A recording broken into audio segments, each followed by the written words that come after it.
자, 지난번이 아니죠. 최근에 그 부천의 아이 살해 사건 때문에 지금 한국 사회는 아동학대 사건이 큰 사회적 이슈가 되고 있습니다. 그래서 부모가 아이들에 대해서 폭력을 행하고 또 아이들에 대해서 방치하는 문제가 사회적 문제가 되고 있어서 지금 뭐 다양한 교육 방법에 대한 이론들이 많이 나왔어요. 프랑스 아이들처럼 키우자, 뭐 북유럽 스타일로 키우자, 여러 가지 그 자녀 교육에 대한 이론들이 많이 있는데, 근데 제일 문제가 되는 게 뭐냐면 어떻게 아이를 키우든지 간에 부모가 아이들에게 가져야 될 네 가지 태도가 있습니다. 그 첫째가 아이들을 존중하는 마음을 잃어버리지 말라는 거예요. 이번에 부천 아이 그 훼손 사건, 시신 훼손 사건 때문에 이제 교육 전문가들이 내놓는 의견은 아이들의 자존감은 절대 건드리지 마라. 그래서 부모의 말과 태도를 통해서 그 자녀들이 부모가 나를 존중하고 있다는 것을 느끼게 하라는 거예요. 그래서 나는 너를 존중하고 있다. 이걸 느끼게 해주고, 두 번째는 아이들에게 항상 용기를 주라는 거예요. 알프레드 아들러 그 심리학자가 아들러 교육법이라는 것을 발표해서 부모들에게 큰 도움이 되었는데, 어떤 아이가 행동을 했을 때 행동 그 자체를 보지 말고 왜 그런 행동을 했는지 원인을 알라는 거예요. 심리학적으로. 그래서 대부분 부모에게 부정적으로 행동을 하고 하라고 하면 하지 않고 하지 말라고 하는 이 아이들의 그 반항의 원인은 야단 맞을 걸 알면서도 아이들이 그거를 반복해서 한다는 겁니다. 뻔히 그렇게 하면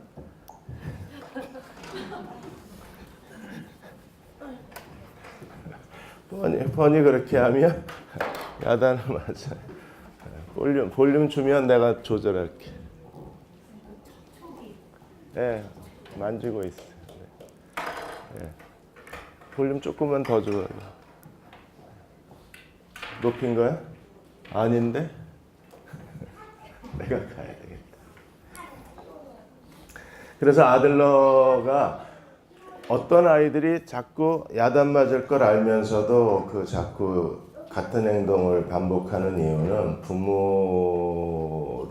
부모에게 주목받고 싶어서. 그게 거의 한 90% 이상이래요. 얘가 왜 이렇게 반항적으로 행동하나, 그 내면에는 부모의 인정이 배가 고픈 거예요. 인정받고 싶으니까 자꾸 부모의 말을 거역을 하고 부모가 원치 않는 행동을 반복하게 된다고 합니다. 그래서 이럴 경우에 그 아이들이 그 행동 자체에 자꾸 부모가 매달려서 책망하기 시작하면 애들은 점점점 이제 자기 자신에 대해서 자신감을 잃어버리고 삶의 의욕을 잃어버리고, 더 무서운 건 삶의 용기를 다 상실해버린다는 거예요. 용기라는 건 스스로 자신에 대한 자존감이고 자기 자신에 대한 기대감이 있어야 삶의 용기가 생기는 거잖아요. 할 수 있다는 어떤 가능성은. 가능성은 부모가 인정해 줄 때 나오는 거죠. 그래서 행동을 보지 말고 행동의 원인을 항상 생각하라고 얘기를 하고, 세 번째가 절대로 애들하고 다투지 마라. 잔소리로 사람이 변화되지 않는다는 거예요. 그래서 아이가 싸워야 할 대상은 세상이지, 아이가 싸워야 할 대상이 엄마가 되면 안 돼요. 엄마랑 싸우는 아이들은 세상에 나가서 무기력해요. 세상에 싸울 용기도 없고 세상에 맞설 의지도 없고 자기가 뭘 해야 될지도 잘 모르고. 그래서 아이들하고 절대 부모가 다투면 안 돼. 그럼 애가 싸워야 할 대상을 망각해버려요. 그러면 세상 속에서 인간관계나 학교에서나 또는 동네 뭐 사람들과의 관계 속에서 애가 수동적이 돼요. 네 번째가 아이를 지켜볼 수 있어야 된다. 아이 스스로 문제를 해결하도록 내버려둬야 되는데 한국 부모는 이게 내버려두지 못해요. 금방 쫓아가서 일으켜 세워주고 금방 쫓아가서 문제 해결해주고 새벽이라도 달려와서 그 문제를 해결해 주니까 애가 스스로 다시 일어설 용기를 못 배운다고 합니다. 그래서 좌절을 견뎌낼 수 있게 해줘요. 이번에 부천 그 부모는 학대가 대물림됐다고 얘기하잖아요. 그 어머니로부터 어렸을 때 맞고 자랐기 때문에 자기가 애를 때리면서도 죄책감이 없는 거예요. 뭐 2시간을 90kg 되는 남자가 애를 2시간이나 팼으니까 이게 안 죽는 게 이상해요. 어떻게 그 애 시체 썩는 냄새 때문에 괴로웠다고 얘기하면서 표정 하나 안 변하는지 난 정말 사람이 잔인하더라고요. 이게 맞고 자라는 사람들은 자녀들에 대해서 똑같이 학대를 대물림해서 이게 정말 위험하다고. 2014년도에 보건복지부가 전국 아동학대 현황 보고서를 냈는데 이 학대가 대물림되는 경우가 100명 중 5명입니다. 부모에게 맞았기 때문에 자식을 때리는 거예요. 그것도 그렇게 해야 되는 걸로 이 사람들은 몸에 배어 있는.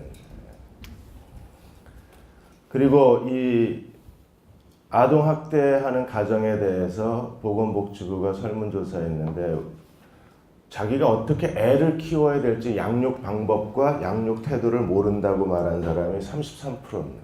그래서 3명 중 1명은 애를 어떻게 키우는지 모르고 애를 낳은 거예요. 애를 낳아놓고 애가 말을 안 듣고 부모 뜻대로 안 되면 무조건 두들겨 패는 거예요. 양육 방법을 모르는 게 제일 큰 이유라고 그랬어요. 오승환 교수가 이렇게 된 이유가 부모 역할을 해줄 만한 그런 교육기관이나 교육 시스템이 한국은 전혀 없어서 그렇다는 거예요. 그러면 우리가 아이를 존중해주고 용기를 주고 다투지 않고 아이가 스스로 자립할 수 있도록 부모가 지켜보는 그런 그 아이에 대한 신뢰를 가진 부모가 되려면 우리가 어떻게 해야 되나. 오늘 하나님의 언어로 자녀를 축복하라고 하는 게 이 모든 문제를 다 해결할 수 있는 성경적 방법입니다. 하나님이 이스라엘 백성에게 주신 그 언약의 방식대로 오늘 우리가 그대로 아이를 키울 수만 있다면 전혀 아이들에게 새로운 가정의 문화를 만들어 줄 수 있을 거예요. 제일 먼저 축복이라는 단어에 대해서 우리는 기대감도 있고 축복이라는 단어에 대해서 긴장감도 있어요. 왜냐하면 기복주의 신앙이라고 하는 그것 때문에 축복에 대해서 말하는 거를 굉장히 지금 힘들어하는 시대에 우리가 사는 거예요. 그런데 하나님이 아브라함에게 맺힌 언약은 축복과 저주입니다. 분명히 창세기 12장 1절에서 3절까지 뭐라고 그러셨어요? 하나님이 아브라함을 축복의 근원으로 삼고 축복의 통로로 삼는다.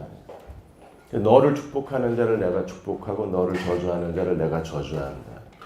그러니까 아브라함의 언약의 핵심은 축복과 저주예요.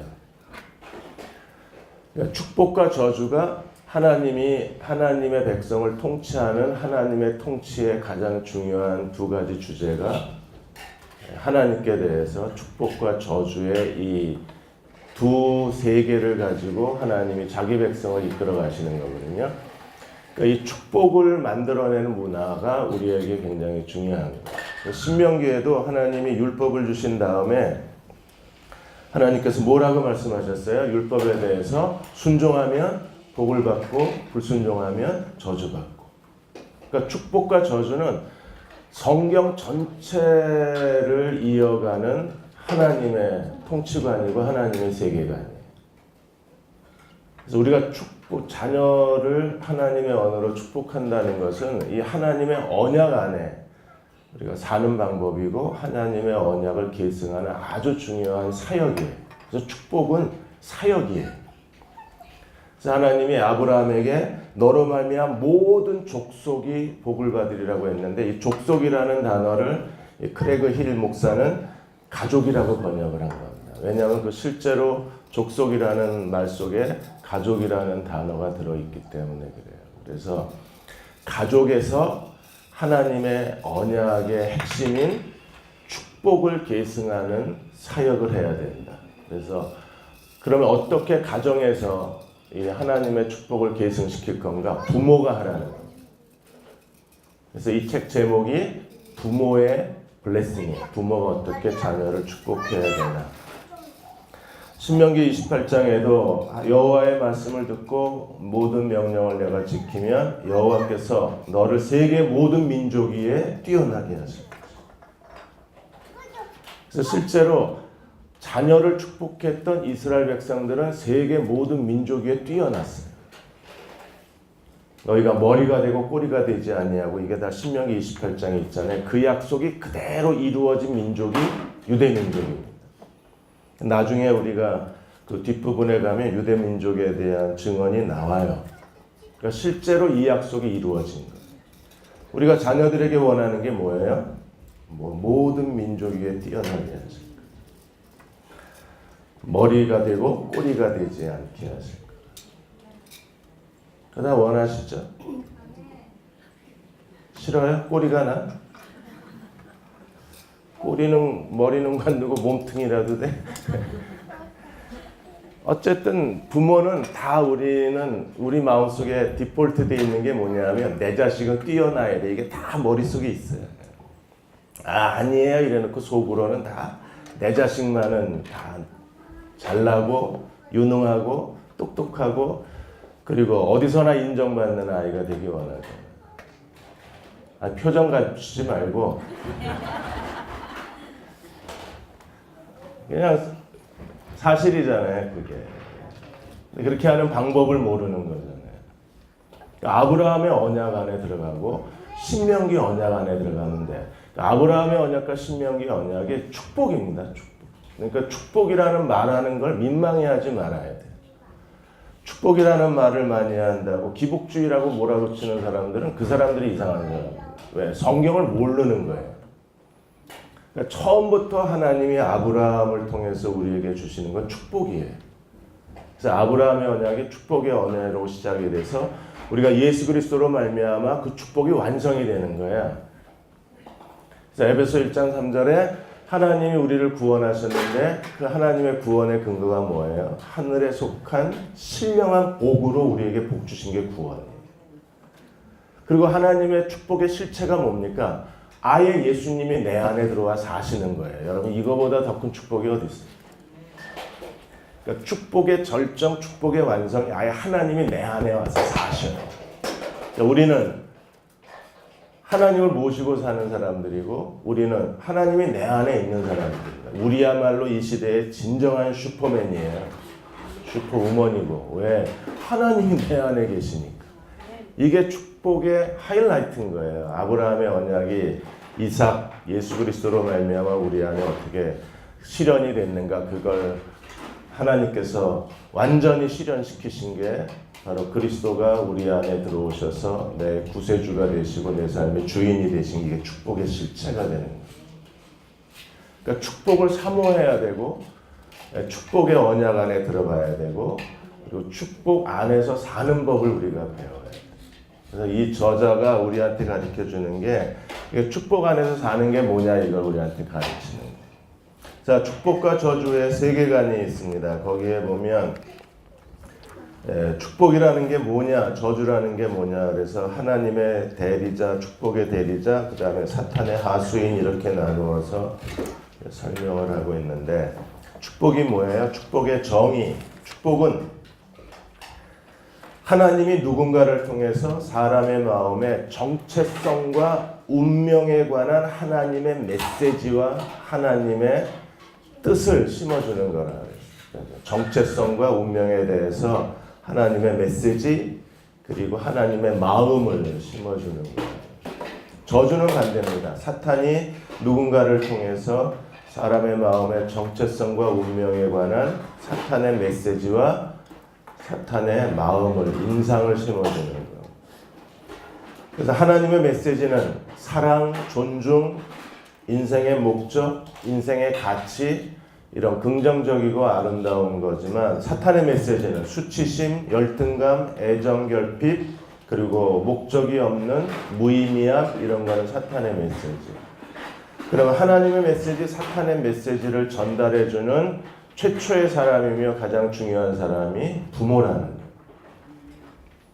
그래서 사탄이 이렇게 이 시대에 가정을 붕괴시키고 가정을 망가뜨리는 가장 큰 이유는 가정에서 부모가 하나님의 축복의 대리자가 되지 못하면 사탄의 하수인이 되는 거예요. 사탄의 하수인이 되어서 아이들에게 저주의 말을 퍼부으니까 아이들은 오랫동안 그 저주에 노출이 된 채 살아가게 되는 거예요. 축복이라는 단어의 뜻부터 한번 보겠습니다. 여러분 가지고 있는 교재 4페이지가 이제 축복에 대한 건데, 축복은요, 바락이라는 히브리어의 단어하고 헬라어의 율로게오라는 단어가 이제 축복이라는 단어. 바락이라는 뜻은 누구 앞에서 무릎을 꿇다는 겁니다. 크레그 힐 목사는 누구 앞에서 무릎 꿇다, 겸손의 태도에서 나온다고 했는데, 축복이라는 건 우월한 위치에서 위에 있는 사람이 아랫사람에게 하는 것이 아니라 무릎을 꿇는 그런 태도에서 진정한 축복이 나온다고 얘기했습니다. 무슨 뜻일까요? 축복하는데 왜 무릎을 꿇어야 돼요? 우리가 다 애들 앞에서는 무릎 꿇고 해야 됩니까? 무슨 뜻인지 뭐 상관없어요. 왜 무릎을 꿇어야 됩니까? 하나님 앞에서. 예. 하나님 앞에서 하기 때문에 축복은 무릎을 꿇고 해라. 좋은 뜻입니다. 더 핵심적인 건 뭡니까? 아이들을 존중하는 마음. 맞습니다. 또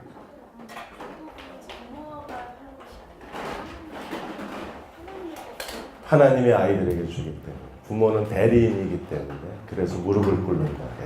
맞습니다.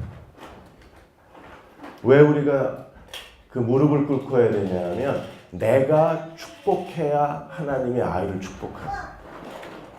그래서 하나님의 언약을 계승한다고 계승자의 태도로 하기 때문에 반드시 무릎 꿇는 마음입니다. 실제로 무릎을 꿇는 게 아니라 이건 부모의 책임감이에요. 내가 아이를 축복해야 하나님이 이 아이를 축복하신다.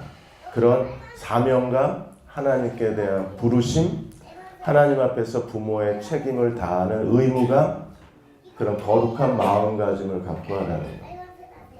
그러니까 단순히 해도 좋고 안 해도 좋은 게 아니라 하나님의 언약을 이행하는 가장 거룩한 마음가짐이기 때문에 무릎을 꿇으라는 겁니다.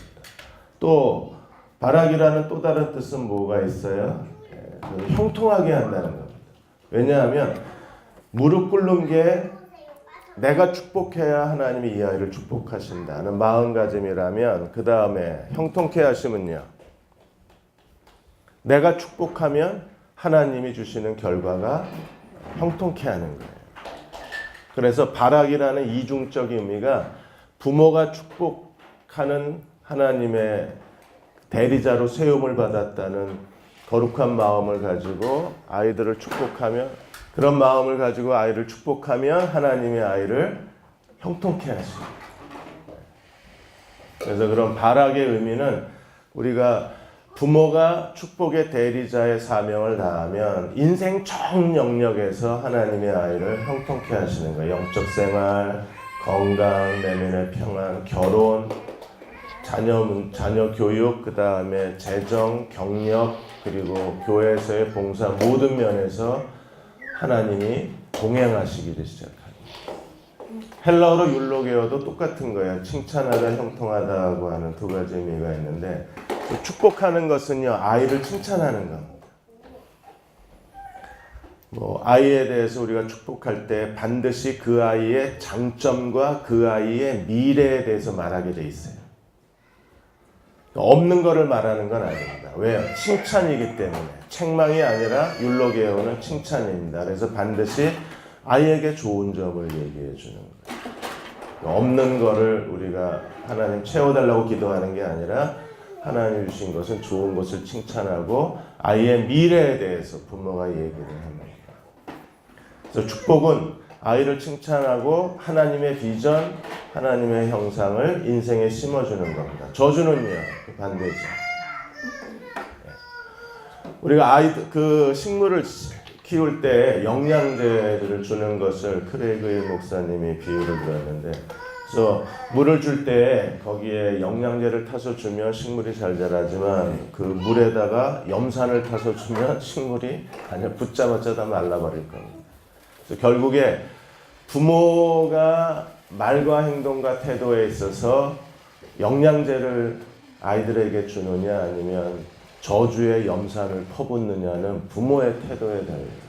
부모가 됐다는 것은 하나님의 축복의 대리자로 부르심을 받았다는 걸 우리가 엄숙하게 인정하고 부모의 의무를 다해야 됩니다. 누가복음 3장 22절에 예수님도 어떻게 하셨습니까? 4페이지 맨 마지막에 보시면 예수님도 아버지의 축복을 받으셨다는 거예요. 요단강에서 침례를 받으실 때 하늘이 열리고 성령이 비둘기같이 내려오고 하늘에서 소리가 나서 뭐라 그랬습니까?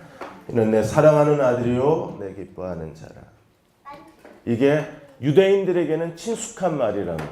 왜냐하면 유대인들은 항상 자녀들에게 사랑하는 아들, 기뻐하는 아들이라고 매주 금요일마다 자녀를 축복해 왔기 때문에 하늘에서 그 소리가 나는 거에 대해서 유대인들은 눈이 번쩍 띄었을 것 같아요. 왜냐하면 내가 아들한테 한 얘기가 하늘에서 예수님한테 하니까. 하늘 아버지도 예수님을 축복하셨고 예수님도 아버지의 축복을 받으셔야 됐다는 거예요. 아들로서. 그러면 부모가 된다는 게 우리에게 얼마나 중요한 사명인가를 알고 우리는 아내와 자녀, 남편과 자녀에게 축복의 의식, 축복의 문화를 만들어주는 사람이 돼야 돼요. 그래서 가정, 영적인 문제, 정서적, 육체적, 관계적, 모든 사회생활, 재정 문제 전 분야에 걸쳐서 하나님의 축복이 흘러가게 해줘요. 그게 하나님이 우리에게 주신 언약이에요. 구약이나 신약이나 이 언약은 축복의 언약이기 때문에 우리가 이 축복의 문화를 만들어 가야 합니다. 챕터 1에서 1장에서 에서의 절규가 나와요. 5페이지에 야곱이 잘 아시는 것처럼 야곱이 그 도둑놈이 형에게 두 가지를 빼앗았어요. 하나는 장자권, 또 하나는 아버지의 축복권. 아버지의 축복의 기도를 빼앗기고 에서가 뭐라 그랬습니까? 창세기 27장 41절에 보면 38절 41절에 보면 에서가 절규를 해요. 내 아버지여 내 아버지여 내게도 축복하소서. 이게 앞뒤가 안 맞는 거예요. 에서를 이렇게 묵상해 보면 뭐 팥죽 한 그릇에 너 가져 이래놓고 장자권은 팔아버리고 아버지의 축복을 빼앗긴 거에 대해서는 절규를 해요. 장자권에 대해서는 전혀 절규를 안 해요. 그런데 아버지의 축복을 잃어버린 건 절규합니다. 만일에 에서가 우리가 생각하는 그런 상식적인 사람이라면 어떻게 해야 돼요? 장자권 뺏긴 것도 이거에 대해서도 안타까워야 되는데 이건 전혀 상관이 없고 아버지의 축복 기도를 못 받았다는 거에 대해서는 좌절을 합니다. 에서는 망령된 사람이었고 에서는 정말 어리석은 사람이었는데 이 아버지의 축복을 도둑맞았다는 거가 뭘 의미하는지 에서는 아는 거예요. 우리도 알아야 되는 거예요. 우리도 아버지의 축복을 잃어버린 게 우리 인생에 얼마나 큰 손실이라는 걸 알고 부모도 알고 자녀들도 알아요. 그래서 제가 어제 금요기도회 때 오늘 꼭 나와서 짧은 시간이지만 이걸 들으십시오. 나중에 이 책이 나왔으니까 저희도 세미나를 하루 계획을 하려고 합니다. 그래서 강의 듣고 이제 실제로 워크숍도 다 해봐야 되거든요. 그러니까 에서도 그 어리석은 에서도 망령된 에서도 미련한 에서도 아버지 축복을 빼앗기는 거에 대해서는 크게 좌절하고 분노했다는 거예요. 그게 오늘 우리가 가져야 될 중요한 태도입니다. 왜 그래요? 아버지의 축복에 자신의 미래의 열쇠가 있었어요. 아버지의 축복. 부모의 축복에 자신의 미래가 있기 때문에 부모의 축복을 받지 못한다는 건 자신의 미래가 없다는 거예요. 그래서 우리는 오늘 우리도 자녀들에게 그들의 미래의 열쇠가 되는 축복을 줄 수 있는 부모가 돼야 합니다. 그래서 축복에 대해서 두 가지를 얘기하시는데 크레이그 힐 목사님은 정체성, 나는 누구인가. 그 다음에 운명, 내 인생의 목적은 뭔가, 내 인생의 미래는 무엇인가. 두 가지를 얘기했는데 워낙은 그 블레싱 미니스트리에서는 세 가지를 얘기합니다. 그러니까 정체성, 나는 누구인가. 그 다음에 인생의 목적, 나는 어떤 미래를 갖기 원하는가. 그 다음에 성품, 나는 어떤 사람 됨됨이를 가져야 되는가. 그래서 인생의 목적에 대한 하나님의 뜻, 그 다음에 성품에 대해서는 하나님의 그 성품, 사람됨에 대해서 하나님의 성품, 그 다음에 정체성에 대해서는 하나님의 콜링, 하나님이 왜 나를 여기에 보내셨나, 어떤 사람으로 어떤 인생을 살고 어떤 성품을 가져야 되는가. 이 세 가지에 대한 그 면이 우리의 축복의 영역 안에 들어가야 돼요. 그래서 우리는 아이를 축복한다 그랬을 때 그냥 아이 너 잘 될 거야, 너 하나님이 널 형통해 이렇게 막연하게 추상적으로 하는 게 아니라 세 가지가 반드시 들어가야 돼요. 너는 누구냐, 정체성, 너는 어떤 미래를 가져야 되느냐, 자녀의 그 인생의 목적과 비전, 그리고 아이가 원하는, 부모가 원하는 아이의 미래에 대해서 하고, 그 다음에 반드시 어떤 사람으로 살아야 되느냐, 이 세 가지가 자녀를 축복할 때 반드시 들어가야 될 중요한 내용. 이게 전부 하나님의 언약에 직결되는 중요한 질문들입니다. 그래서 우리는 매일 세 가지 질문을 하고 살아야 되는 거예요. 나는 누구냐? 나는 왜 여기서 이렇게 살고 있냐? 하나님이 엘리야에게 네가 왜 여기 있느냐 그러셨는데 그 질문을 해야 되고, 그리고 또 하나 중요한 질문이 나는 더 채워야 할 거룩한 성품, 또 신의 성품이 무엇인가, 이거를 생각하고 살아야 돼요. 그래서 부모가 자녀들에게 항상 이 세 가지를 말해줄 수 있어요. 그래서 이 책에 보면 유대인들은 영화 배우가 된다고 말하지 않고 그 사람들은요 반드시 영화 제작자가 된다고 합니다. 그러니까 비전이 큰 거예요. 그래서 우리는 단순히 그냥 어느 부속품이 되는 걸로 인생의 길을 정하는데, 유대인들은 부속품이 되는 게 아니라 메이커가 돼요. 영화 제작자, 무슨 가게 주인, 은행 직원이 되는 게 아니라 은행을 만드는 사람. 그러니까 메이커가, 유대인들이 항상 자녀들에게 주는 축복의 내용이 그게 들어있어요. 왜 그래요? 이 사람들이 과장됩니까? 허영심이 많아서 그래요? 웃기는 민족인가요? 아니요. 분명히 하나님 뭐라 그랬어요? 네. 꼬리가 되지 않고 머리가 된다. 그리고 세계 모든 민족에 뛰어나게. 그러니까 신명기의 언약의 근거에서 영화 쪽에 일을 하고 싶다 그러면 메이커예요. 영화 제작자. 아니면 영화 감독. 스필버그처럼. 그럼 그게 전부 유대인의 축복의 사상이에요. 우리는 속으로는 그렇게 되길 원하면서 말은 안 해요. 우리는 안 되는 거예요. 이건 반드시 말로 해야 돼요. 그렇게 하면 사람들이 비웃을까 봐 몰래 숨어서 하는데, 숨어서 하는 축복은 축복이 아닌 거예요. 공개적으로 하나님의 언약을 의지하고 하나님이 그렇게 만들어 주실 걸 믿고, 정체성, 인생의 목적, 사람됨에 대해서 자녀를 축복할 수 있어요.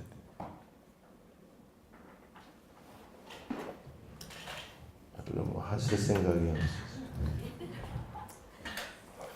자, 하나님의 메시지, 사탄의 메시지가 있어요. 정체성에 대해서 사탄의 메시지는 뭐예요? 너는 쓸데없어. 부모는 그렇게 말한 적이 없다 그러는데, 아니요. 우리가 보여주는 태도가 어느 사이에 자녀들에게 넌 쓸데없어. 내가 왜 널 낳았는지 모르겠어. 뭐 이런 느낌을 팍팍 주고 있기 때문에 애들은요, 부모의 태도에서 그걸 읽잖아요. 아, 엄마 아빠는 나에게 별 관심이 없구나 하는 걸 아이들이 너무나 직감적으로 부모의 태도에서 부모의 마음을 읽어내니까 이게 두려운 거예요. 그래서 너 도대체 넌 누굴 닮아서 성적이 그 모양이냐, 머리가 나쁘냐, 애가 왜 이렇게 미련하냐 이러면 이제 나는 이 집 사람이 아니구나. 이게 전부 저주의 메시지, 사탄의 메시지. 하나님의 메시지는 뭘까요? 너를 사랑한다. 네가 나의 전부다. 예수님만큼 너는 내게 소중한 사람이다. 너는 아름답다. 엄마는 널 보면 행복해져. 너 잠자는 모습을 쳐다보는 것만으로도 나는 살아있다는 기쁨이 있다. 이런 말을 해주는 건 이거 하나님의 메시지거든. 인생의 목적은요. 인생의 목적의 사탄의 메시지는 야, 네가 커서 뭘 하겠냐. 그냥 너는 직장이나 잘 다니면 잘하는 거라. 해를 막 쥐어짜야 행주 쥐어짜 됐어요. 식량만 축내는 인간이라. 나는 너에게서 하나 가능성을 못 봤다고 그러고. 이렇게 되면 이제 애는요. 이게 완전히 아이의 인생의 목적에 대한 사탄의 저주의 메시지거든요. 하나님의 메시지는 뭐예요? 하나님 네 인생의 목적을 갖고. 그러니까 자녀들이 부모가 볼 때 아무리 무기력하고 무능하고 마음에 들지 않아도 일단 아이들의 미래에 대해서는 하나님의 언약을 얘기해 줘야 돼. 분명히 그 아이가 지금 미련하지만 부모 마음에 들지 않지만 그러나 하나님이 그 아이의 인생의 목적을 갖고 오긴 건 사실이잖아요. 직장 가서 뭐 몇 개월 못 있다 나오고 그렇게 몇 군데를 전전하더니 이제는 또 외국에 나가서 뭐 공부하겠다고 이게 부모가 볼 때는 이 자식이 신뢰가 안 가는 거예요. 그걸 노골적으로 비웃어버리면 이거 완전 사탄의 메시지. 그때 뭐라 그래야 돼요? 그래, 하나님이 너에 대한 인생의 목적을 갖고 계신데 네가 혹시 외국에 나가서 공부하다가 그 목적을 발견할 수 있을지도 모르지. 그 문제에 대해서 같이 한번 하나님의 뜻을 묻자. 하나님이 문을 여시면 네가 가고 혹시 안 여시면 네가 다른 일을 찾아봤으면 좋겠다. 이렇게 되면 이거 하나님의 메시지가 되는 거예요. 근데 그냥 3개월, 4개월 벌써 직장을 4번, 5번 옮겼는데 유학 간다 그러면 얼씨구 이러면 완전 사탄의 메시지입니다. 죽을 때까지 얘 머릿속에서 얼씨구가 안 지워져요. 이제 슬슬 회개의 기도가 나오시죠? 내가 그때 왜 그랬을까? 성품에 대해서도 마찬가지예요. 똑같이 우리가 사람됨에 대해서도 사탄은요 끊임없이 비난해요. 거기에 여러분 가지고 있는 책에 조라는 사람이 나와요. 거기 6페이지에 이 사람이 조예요. 이름이 조. 조라는 사람은 성공한 사업가입니다. 30대 후반의 사업가인데 어느 날 쇼핑몰에 쇼핑을 마치고 나왔는데 차가 너무 많아서 줄을 서 있는데 뒤에 차가 경적을 울렸어요. 되게 기분 나쁘잖아요 이거. 빵빵거리니까 차문을 열고 뛰쳐나가서 상대방 운전자 벽지를 잡고 소리 지른 거예요. 그리고 돌아왔는데 수치심이 들은 겁니다. 내가 왜 이럴까? 분노를 참지를 못하는 거예요. 그러다 보니까 집에서 화를 내면 아내를 때릴까 봐 나가야 돼. 자녀들에게 폭력을 행할까 봐 나가버리는 거예요. 분노 조절에 장애가 있는 거예요. 그래서 크레그힐 목사님의 세미나에 참석을 했다가 이분이 그러면 그 분노의 원인이 뭔가를 기도해보자. 그리고 같이 기도를 했어요. 성령님 분노의 원인이 어디 있는가를 알려달라고. 이 사람이 뭐가 하나 떠올랐는데 얘기를 안 하다가 나중에 얘기하죠. 나중에 얘기했는데 8살 때 아버지가 친구들하고 데리고 와서 자도 좋다고 허락을 한 거예요. 미국에 사는 애들은 이거 친구 데리고 와서 자는 게 이게 아주 빅 이벤트입니다. 제일 좋아해요. 그래서 친구하고 허락된 날 와서 영화도 보고 팝콘도 먹고 새벽 1시까지 친구하고 놀다가 잠이 들었는데 아침에 오줌을 싸. 재빨리 숨겼는데 엄마가 이걸 본 거. 엄마가 아버지한테 얘기합니다. 그래서 아버지가 아침밥 먹는데 오줌 쌌다고 오줌 싸게 하라고 해요. 친구 보는 앞에서 엉덩이를 까고 엉덩이를 때린 거예요. 자기는 30년 동안 이걸 잊었다고 생각을 했는데 그게 그 사람 안에 남아있어서 아버지의 저주가 그의 인생에 자기의 어떤 감정이 건드릴 때마다 분노의 험악한 얼굴을 하고 그 사람을 사로잡는 거예요. 그걸 위해서 기도하자. 하나님이 용서에 대해서 기도하고 그 문제가 해결이 안 되면 그 아버지의 저주에서 30년을 묶여 산 거예요. 성공한 사업가임에도 불구하고 그리고 범퍼 스티커에 뭐 예수님 사랑하는 사람은 빵빵해 주세요 지가 써놓고 빵빵거리니까 가서 멱살 잡고 흔들어. 이게 만일에 무슨 사건이 났으면 그 사람의 인생은요 거기서 끝나는 거예요. 그 사람이 뭐 고소라도 하고 그 사람이 뭐 죽기라도 하고 그 사람이 뭐 중상을 입기라도 했으면 그 사람의 인생은 거기서 완전히 덮이는 거잖아요. 그럼 그 사람이 무능해서 그런가요? 아니요. 30대 후반에 성공한 사업가잖아요. 근데 왜 인생이 곤두박질 쳐요? 8살 때 아버지가 저 오줌 싸기. 저 쓸모없는 놈. 이 말 한마디가 자녀의 인생을 평생을 움켜잡고 있다는 게 무섭잖아요. 이런 심리학에서도 이게 많이 있잖아요. 내면의 어린아이라고 그래서. 이게 심리학에서 계속 다루고 있는 거잖아요. 이게 축복과 저주의 언약에 이미 이게 다 있어요. 그 심리학에서 그걸 그 영역을 개발한 것뿐이지 실제로는 이게 축복과 저주의 언약 안에 있는 거예요. 이게 하나님의 통치 방식입니다. 부모가 됐다는 건 놀라운 경험이고 부모가 됐다는 건 정말 두려운 일이 되는 거예요. 부모의 말 한마디, 잘못된 태도 하나가 아이를 평생 저주 속에 몰아넣을 수 있기 때문에. 성경에서 말하고 있는 그런 멸망과 저주가 아니라 아이가 스스로 자기에 대한 자존감을 잃어버리고 자기 능력을 상실하고 인생을 비틀거리고 살면 그게 저주잖아요. 자기답게 못 살면. 챕터 2로 가면 이제 9페이지로 가시면 가정에서 축복의 문화를 만드는 이거 이제 중요한 거예요. 우리가 서로를 축복해야 되는데 어떻게 해야 되는가 이제 이 부분을 좀 기술적인 면이 필요합니다. 이제 먼저 우리가 유대 가정에서 좀 배울 필요가 있어요. 유대 가정에서는 매주 금요일 저녁 에레트 샤벳이라고 해서 가족 식사 시간을 갖습니다. 이 시간에 식사를 마치고 나면 아버지가 남편이 아내를 먼저 축복합니다. 먼저 순서가 아내예요. 그래서 아내를 축복하고 그 다음에 자녀들 한 사람 한 사람 이름을 불러가면서 자녀들을 축복하는데 자녀들의 그 장점, 장래 비전, 그 다음에 형통한 앞날, 미래에 대한 하나님의 인도하심 이걸 자녀들에게 축복을 해줘요. 아까 축복의 내용 중에 정체성, 인생의 목적, 성품이 들어있었잖아요. 거기다가 하나님의 인도하심을 넣어서 자녀들을 금요일마다 축복을 해줍니다. 우리도 일주일에 한 번씩 그런 축복의 문화의 날을 만들고 일주일에 한 번씩 같이 가족이 식사하고 아버지가 아내와 자녀들을 이렇게 축복해 줄 수 있으면 정말 하나님의 멋진 일이 일어나고 그 가정은 하나님의 축복의 언약 안에 들어가는 가정이 될 수 있어요. 이 짧은 시간으로 그 축복해줘 봐야 뭐 2, 3분밖에 안 걸리잖아요. 요즘에 애도 많이 안 나니까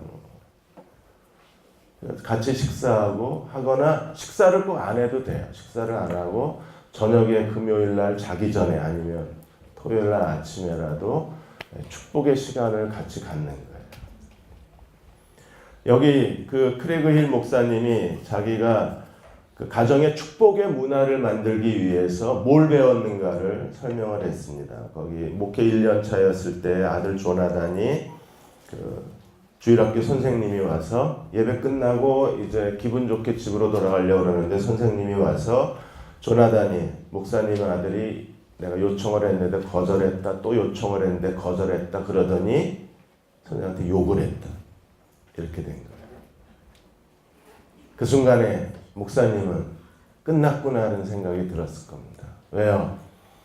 아이가 선생님한테 욕을 했으니까 아 목사님은 집에서 애들한테 저렇게 욕을 하나 보다 그렇게 생각할 거 아니에요. 이게 소문이 퍼지면 목회 끝난 거죠. 그리고 무엇보다도 자기 집을 다스릴지 못하는 사람은 감독의 자격이 없는 거니까. 그러면 아버지가 순간 절망감이 드는 겁니다. 그 마음은 제가 너무나 잘 압니다. 야, 끝났구나 싶을 때가 있어.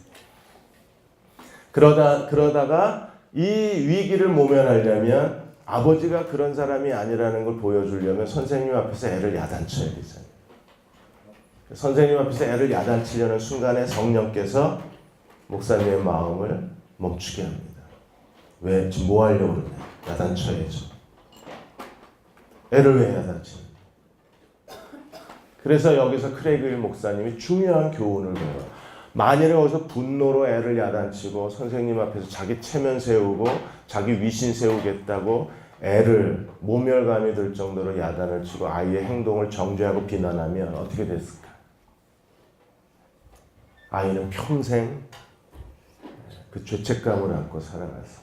거기다 대고 네가 이렇게 행동하면 아빠가 어떻게 목회하냐 이 말 한마디 내뱉으면 아빠 인생은 나한테 있는 거구나. 이게 얼마나 애한테 무거운 짐이 되겠어요. 이런 분노의 말을 쏟아놨으면 정말 어려웠을 건데 근데 성령이 제지하시고 너는 아이를 사랑해서 아이를 위해서 아이를 존중해서 야단치는 게 아니라 네 체면을 생각하고 네 위신을 세우고 네 망가진 자존심을 회복하려고 애를 야단치는 거지 아이를 위해서 야단치는 게 아니야. 하나님이 동기를 꿰뚫어 보신 거죠. 그 사람이. 우리가 애들을 야단칠 때 애들 위해서 한다고요? 부모 자기 자존심 채우는 그냥 자기가 무능한 게 싫은 거예요. 이러고 애를 무자비하게 언어폭력이 차라리 맞는 게 낫죠. 언어폭력은 이게 지워지도 않잖아요. 이게 결국에 부모 자기에 대한 자존심입니다. 그러니까 하나님이 목사님한테 그걸 지적을 하십니다. 그래서 아이를 보내고 목사님이 1시간 기도하고 아이에게 먼저 사랑한다고 말하고 야단을 쳐야 되는데 먼저 사랑한다. 너는 내 아들이다. 그런데 네가 이렇게 주일학교 선생님 앞에서 행동한 건 정말 무례한 일이다. 그리고 네가 다시는 그렇게 하지 않았으면 좋겠다. 약속할 수 있니? 이게 축복인 거예요. 사랑한다고 얘기를 하고 그 아이의 좋은 점을 얘기해주고 근데 이거는 네가 잘못했다고 얘기해주고 이렇게 해야 네가 하나님이 기뻐하는 사람이 된다고 얘기해주면 아이는요 부모가 하는 말이 그게 저주의 말로 들리는 게 아니라 축복의 말로 들리죠. 왜? 사랑과 훈육이 같이 가요. 여기서 목사님이 아주 중요한 걸 깨달은 거예요. 그게 마귀의 통치 방식하고 하나님의 통치 방식을 깨달은 거예요. 마귀의 통치 방식은요 통제입니다. 하지마! 먹지마! 만나지마! 연애하지마! 이건 마귀의 방식. 완전 통제입니다. 사람을 거의 로봇으로 만들거나 식민지화시킵니다. 바로보다 더 바로 같은 사람들이 저는 부모들입니다. 자기의 부모의 권위를 이용을 해서 완전히 자식 인생을 통제하는 권위는요. 선택의 자유가 있어요. 자유의지가 있어요. 하나님의 통치는 권위 방식인데 하나님은 네가 선택해. 그리고 결과는 네가 책임을 져. 율법을 주시고 순종하면 복을 받고 불순종하면 저주받고 그게 네가 선택해. 그리고 네가 책임져. 이거잖아요. 통제가 아니라 선택입니다. 선택. 그래서 신명기 39장 19절 20절에서 내가 오늘 하늘과 땅을 불러 너에게 증거를 삼으라. 내가 생명과 사망 복과 저주를 내 앞에 두었은즉 너는 택하라. 생명과 사망 복과 저주를 내 앞에 두었으니 너는 택하라. 그런데 뭘 택하기를 원해요? 너와 내 자손이 살기 위하여 생명을 택했으면 좋겠다.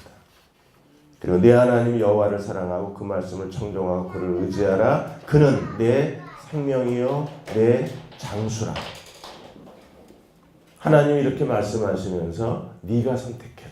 이게 하나님의 권위라는 거예요. 그래서 권위에는 반드시 뭐가 들어가요? 네가 선택해. 네가 결정해. 그리고 그거에 대한 대가가 있는 거예요. 그래서 부모가 축복의 문화를 만들 때 잠언 6장 23절을 인용을 해서 세 가지가 있다 그랬습니다. 6장 23절에서 명령, 가르침, 책망. 대저 명령은 등불이요, 법은 빛이요, 훈계의 책망은 생명의 길이라. 그래서 명령은 부모가 뭘 원하는지를 분명하게 자녀들에게 전달을 해야 돼요. 만일에 제가 제 아들한테 한다 그러면 아들이 일하다가 뭐 새벽 1시, 2시 끝나면 집에 오기 귀찮으니까 그 회사에서 자요. 근데 엄마한테 얘기를 안 하고 자는 거예요. 엄마는 막 기다리죠. 2시, 3시까지. 자다 깨다 하면서 아들 방을. 근데 이 아이는 일을 하다가 너무 피곤하니까 엄마한테 전화를 하거나 문자를 해라. 자꾸 잊어버리고 안 해요. 그러면 저는 이걸 분명히 얘기해요. 네가 만일에 회사에서 잘 때 어디서 잔다, 여기서 자고 간다고 엄마한테 얘기를 안 하면 엄마는 얼마나 불안하겠냐, 얼마나 걱정이 되겠냐. 그러니까 네가 자고 간다고 문자를 보내든지, 엄마가 문자는 할 줄 몰라도 문자를 읽을 수는 있으니까 네가 문자라도 해라. 이게 명령이에요. 그 다음에 법은요, 가르침은 설명을 하는 거예요. 왜 그런지를 설명하는 거예요. 네가 그렇게 안 하면 엄마가 걱정한다. 너를 믿고 너를 신뢰하지만 부모는 네가 다 컸어도 걱정이 되는 거다. 특히 엄마 같은 사람은 더 예민하기 때문에 자기가 무슨 집의 대통령인 줄 알기 때문에 반드시 네가 보고해야 된다고 생각을 한다. 그러니까 엄마의 자존심을 세워주는 게 네가 할 일이다. 그래서 반드시 네가 엄마한테 연락을 해줬으면 좋겠다. 해줄 수 있니? 예스 노를 물어야 돼요. 반드시. 그게 하나님의 권위 방식입니다. 할래? 싫어요? 그럼 그 얘기는 끝난 거예요. 다시는 그 문제 가지고 얘기할 수 없어요. 그럼 다음에 또 만나서 자고 들어오면 또 만나서 얘기해야 되죠. 너 이번에 또 얘 연락 안 했더라. 엄마가 그것 때문에 야, 엄마 봐라야. 어제 밤새가지고 저렇게 비실비실 거린다. 너 어떻게 할래? 아, 그럼 제가 연락할게요. 그래, 좋다. 이때부터가 이제 설득이 되고 그 다음 단계로 넘어가는, 그 다음 단계는 책망의 단계인데 책망의 대가를 치르는 거예요. 그러면 네가 만약에 연락 안 하면 어떻게 할래? 아, 제가 10만 원씩 드릴게요. 그거 굿 아이디어다. 그러면 네가 연락을 안 하고 외박하는 그 날은 엄마한테 무조건 10만 원씩. 실제로 안 하면 받아야죠. 이게 자녀를 억압적으로 통제하고 와 이러다가 축복 못합니다. 사람이 양심이 있지. 금방 마귀 얼굴을 하고 앉았다가 자 축복의 시간이에요 오세요 이러고 무슨 뭐 이건 완전히 이건 정신병원이잖아요. 이러다가 오세요 뭐 사랑해요 이게 애들이 가출해. 나라도 가출해. 그렇게 하면 안 되고요. 아이가 뭘 고치기 원하면 반드시 명령, 가르침, 책망의 단계를 지켜서 해야 돼요. 그게 에밀리 얘기가 그래서 나오는 겁니다. 에밀리 얘기가 여기는 안 나와요. 에밀리 얘기가 17살이에요. 딸 이름이 캐시입니다. 미국은 그 요일마다 쓰레기차가 돌아요. 그래서 반드시 쓰레기를 길거리에 내놔야 쓰레기차가 쳐가요. 길거리에 정확하게 J취에 쓰레기통을 안 내놓으면 건드리지도 않아요. 그냥 가버려요. 반드시 제자리에 내놔요. 그러니까 이 집은 아마 수요일날 아침에 쓰레기차가 오나 봐. 그러면 수요일날 아침에 쓰레기통을 내놔야 돼요. 그러니까 쓰레기 봉지를 내놓는 게 아니라 쓰레기통을 내놔야 돼요. 쓰레기통을 렌트하는 거거든요. 그게 뭐 50kg, 뭐 100kg 들어갈 수 있는 걸 렌트를 하는 거니까. 17살 된 애가 계속 엄마하고 이게 이제 전쟁이 붙은 거예요. 쓰레기 전쟁. 내놔. 엄마 내일 아침에 할게요. 그러니까 아이패드하고 애들하고 뭐 문자하고 페이스북 하느라고 밤늦게까지 뭐 잠옷 입고 뒹굴다가 엄마가 쓰레기 안 내놔 이러면 잠옷 입었는데 뭐 어떻게 나가, 뭐 내일 아침에 내놓을 거야, 알람 해놨어. 이게 오랜 시간이 지나면서 점점점 엄마하고 딸 사이에 전쟁이 붙다. 그러다가 이 부모가 그 옛적 길, 다음 세대 축복에 대한 세미나를 참석을 하고 이 하나님의 이 방법을 배워요. 하나님의 권위의 통치 방식. 명령하고 가르치고 책망하고. 그래서 자녀들하고 얘기해. 나는 너를 정말 사랑한다. 너는 우리에게 특별한 딸이다. 너의 리더십이 뛰어나서 너는 분명히 어떤 모임에 가든지 인정받을 수 있을 거야. 하나님이 너같이 이렇게 사랑스러운 딸을 우리에게 주신 걸 정말 고맙다. 근데 이제 본론을 들어가야죠. 명령. 근데 우리 집안에서 네가 쓰레기 치우는 거를 네가 해줬으면 정말 좋겠다. 엄마 아빠가 그러면 가정생활하고 하는데 너도 뭔가 가족의 일원으로서 뭘 하나 해야 되지 않냐? 네가 할 수 있는 일이 쓰레기 치우는 일이라고 생각하는데 너는 어떠냐? 그럼 내가 하겠다. 정말 네가 할래? 내가 하겠다. 그전에는 엄마가 자! 이러고 지시가 내려갔는데 이제는 내가 하겠다. 내가 결정한다. 그럼 이제부터 네가 하는 거다? 네, 제가 하는 겁니다.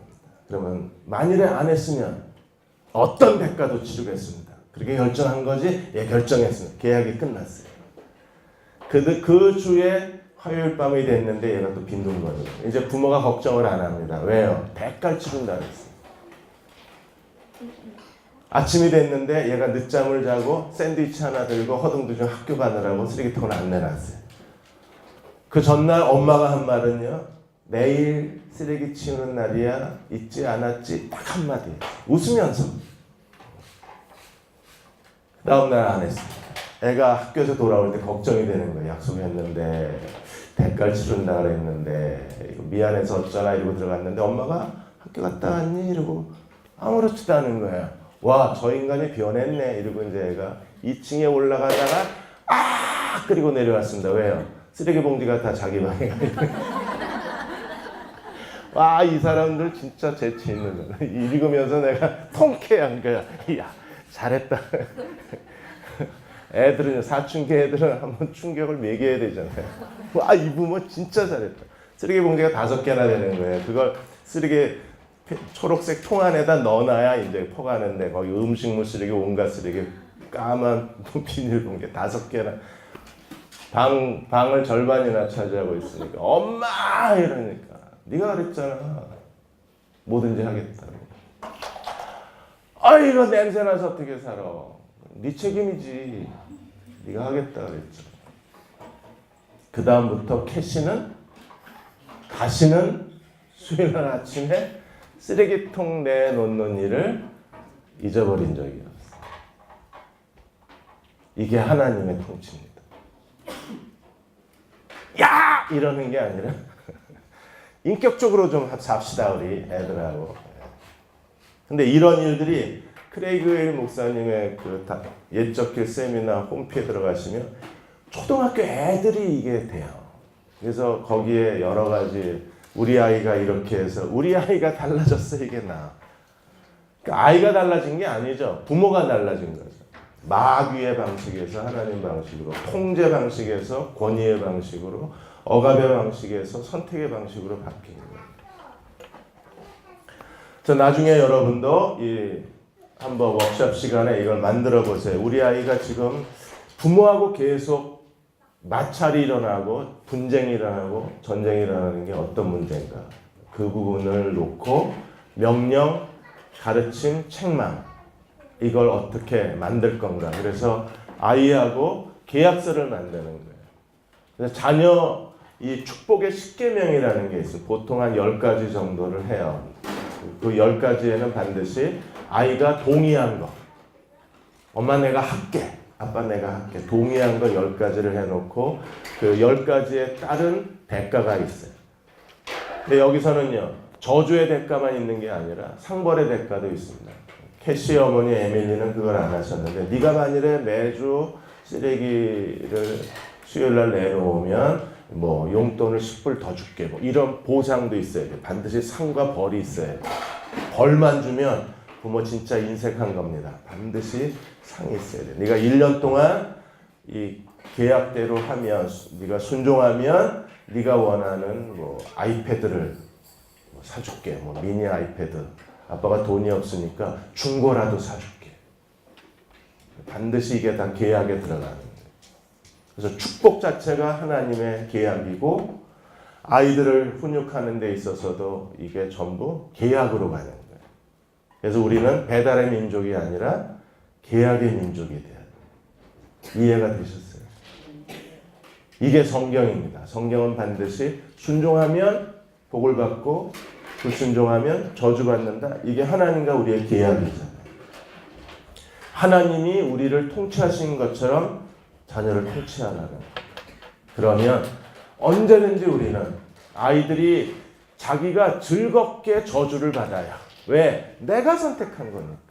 그럼 집에서 이런 그 부모와의 인격적 관계가 아이들이 신앙생활에도 그냥 이어져요. 하나님과의 관계가 계약의 관계가 되는 거야. 아, 내가 순종하면 복을 받고 불순종하면 저주를 받는. 내가 어떤 어려움을 당하고 힘든 일을 당했을 때 왜라고 소리를 안 질러요. 왜? 내가 잘못 산 걸 아니까. 그러면 그것 자체도 순종의 삶으로 나아갈 수 있는.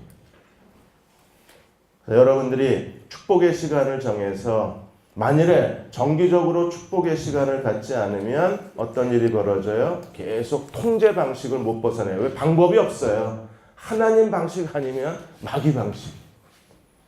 축복의 시간을 갖고 인격적으로 아이들을 이렇게 통제하지 않으면, 하나님의 권위로 이끌어가지 않으면 방법이 없습니다. 소리 지르고 야단치고 억압하고 애는 문 쾅 닫고 들어가고 엄마랑 말도 안 하고 이런 게 쌓이고 쌓이면 그냥 그게 저주의 문화가 되는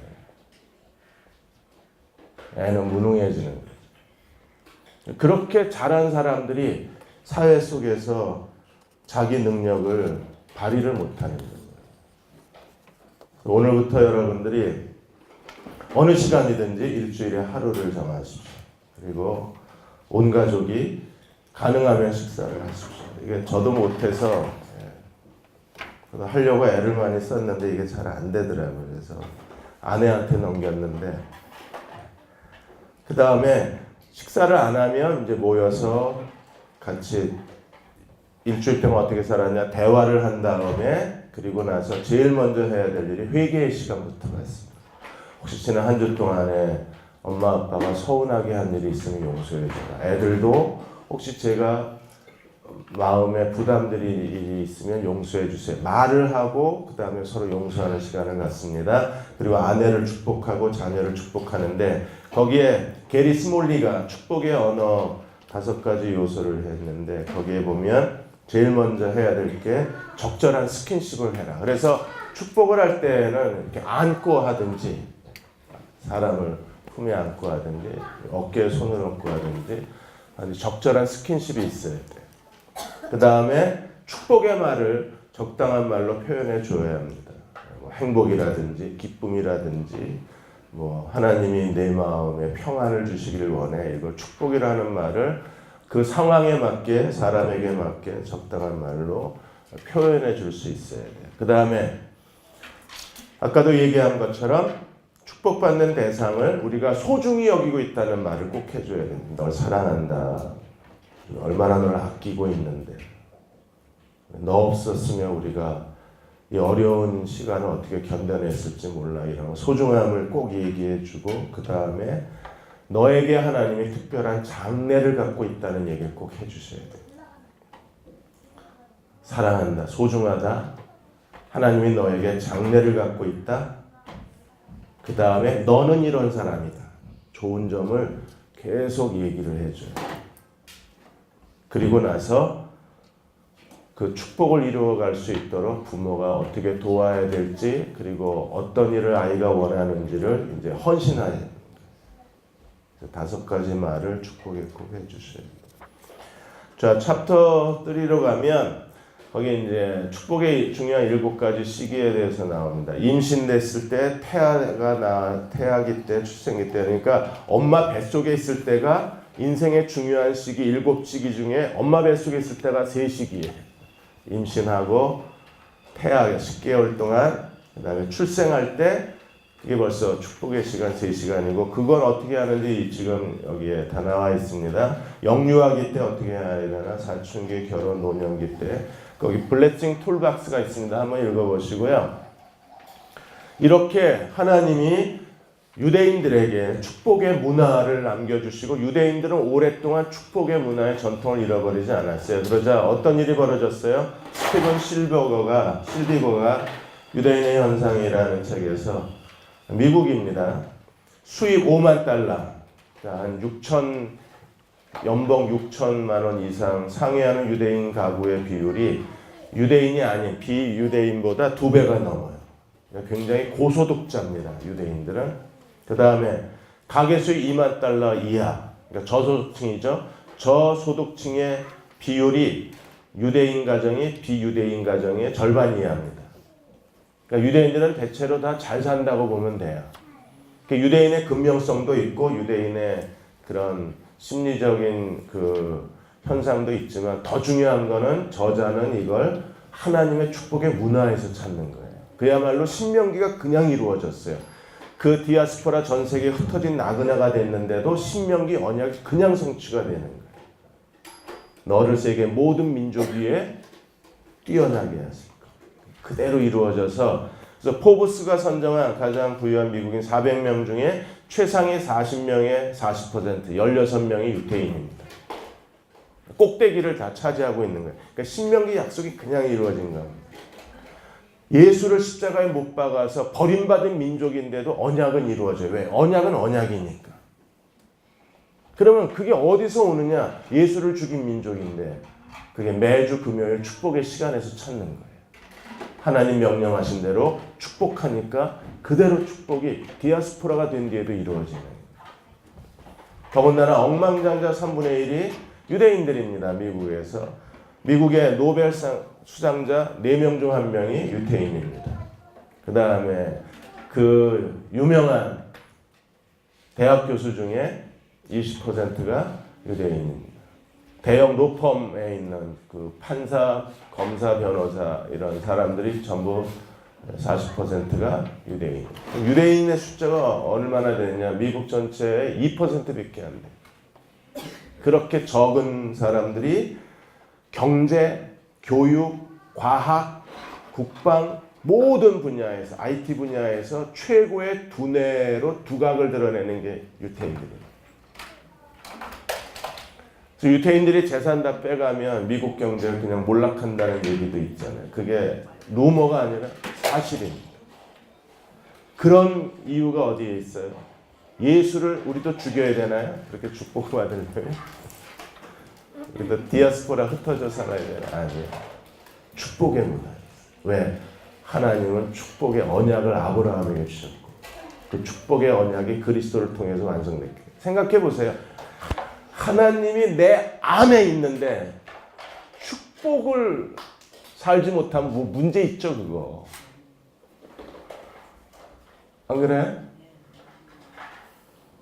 안 그렇구나. 하나님이 내 안에 계신데 비실거리고 산다. 이거 문제 있잖아요. 근데 왜 비실거리고 살아요? 부모가 집에서 축복을 하나.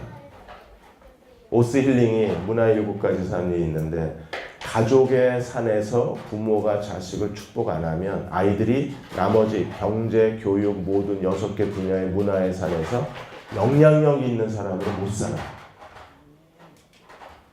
아무리 재능이 많고 아무리 뛰어나도 못 삽니다. 요셉을 보십시오. 요셉은요, 부모가 아니면 부모 대리자라도 있어요. 그런데 요셉은 부모로부터 존중을 받았죠. 얼마나 존중받았어요. 나머지 자식이 씩씩씩거릴 정도로 특별한 총애를 받았어요. 기분 나쁘게 근데 노예로 팔려갔는데 보디발 장군의 특별한 총애를 받습니다. 이 인간은. 감옥에 갔는데 거기서 벌거벗기고 뭐 몰매를 맞고 막 독방에 갇히고 뭐 이럴 줄 알았는데 간수장의 특별한 총애를 받습니다. 그러더니 결국에 애굽의 바로의 특별한 총애를 받아요. 그러더니 나중에 12지파가 땅을 분배하는데 요셉 지파는 다른 지파는 다 하나씩 받았는데 요셉 지파는 2개를 줍니다. 특별한 총애를 받습니다. 에브라임 므낫세 지파가 하나씩 받잖아요. 그리고 레위 지파는 빠지고, 하나님이 이렇게 하실 정도로 요셉은 정말 특별하게 하셨습니다. 요셉이 그만큼 능력이 있나요? 요셉 정말 저질입니다. 왜요? CCTV잖아요.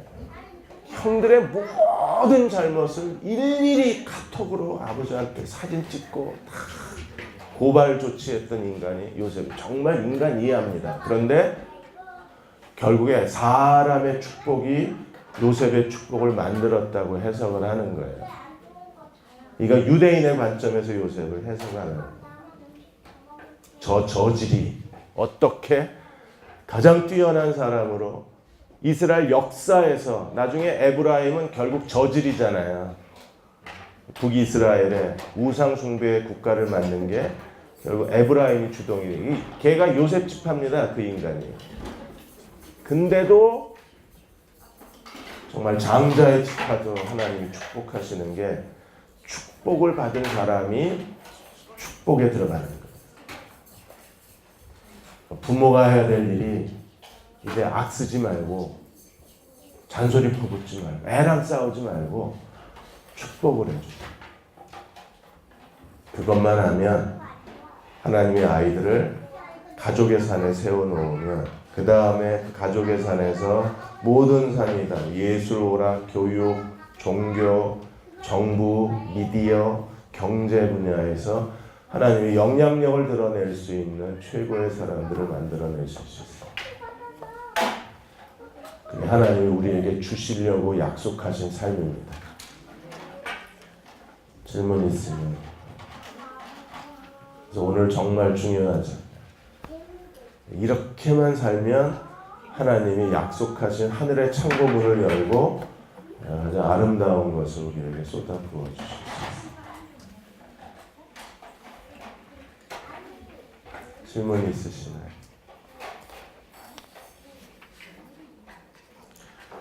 묻는 제가 잘못이죠.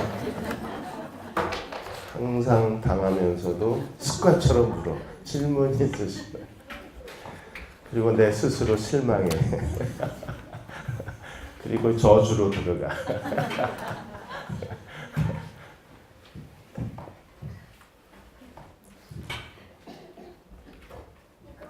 다 이해되셨어요? 네, 이 요약을 정말 잘하셨습니다. 그래서 틈날 때마다 차에 두시고, 틈날 때마다 우리가 신호등 한번 멈추면 2분이잖아요. 하나씩 슬슬 보기 좋습니다. 이렇게 하시고, 책을 사셔야 되는 게 거기 블레싱 툴박스가 그 책에 있어요. 7개의 중요한 시기에 축복하는 방법. 그거는 축복 의식에 대한 거예요. 우리는 지금 축복의 문화에 대한 걸 한 거고요. 7개의 시기에 축복의 의식에 대한 겁니다. 그래서 하셔도 좋고 안 해도 좋고요. 그냥 매주 이렇게 축복하기만 하면 그 7단계를 특별히 안 하셔도 돼요. 그거는 뭐 사춘기 때 아이들 성년식을 하고, 그러니까 영유아기 때, 그 다음에 성년식 때, 결혼식 때, 그 다음에 노년기 때, 그런 특별한 인생의 순간에 하는 거거든요. 매주 아이들을 축복해 주시면 돼요. 그리고 민수기 축복하신 분들은 그 시간을 매일 하시고 일주일에 한 번은 축복의 이 기도회를 갖는 거예요. 민수기 기도는 그냥 아이들 학교 갈 때 매일매일 해주는 거거든요. 자기 전에, 학교 갈 때, 학교에 돌아오면 끌어안아주고, 하나님 여호와께서 아까 우리 이한나 집사님 얘기한 것처럼 그렇게 기도해 주는 거고요. 일주일에 하루는 이거 하시는 거예요.